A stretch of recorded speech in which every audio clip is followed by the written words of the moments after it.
محترم بھائی جان جو انڈیا میں گستاخی ہوئی ہے، ہم اس کی سارے پرزور مذمت کرتے ہیں، اور ہم یہ احباب کو میں یہ پیغام بھی دے رہا ہوں کہ جو انڈیا کے گانے ہیں یا فلمیں ہیں یا ڈرامے ہیں ان کا مکمل طور پہ بائیکاٹ کیا جائے۔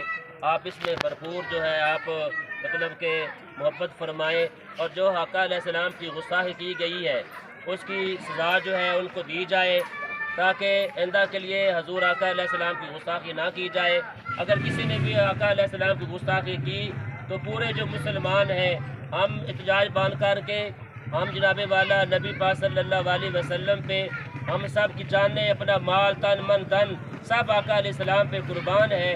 اگر وہ اس کی سزا دیتے ہیں تو آئندہ کے لیے کوئی گستاخ رسول جو ہے اس طرح سر نہ اٹھائے۔ ابھی جو قریب میں جو معاملہ ہوا ہے یہ تمام ہمارے حکمرانوں کی نااہلی ہے جس کے سبب سے یہ کام ہوا ہے۔ اللہ تعالی ہمیں نبی پاک صلی اللہ علیہ وسلم کی سچی محبت عطا فرمائے۔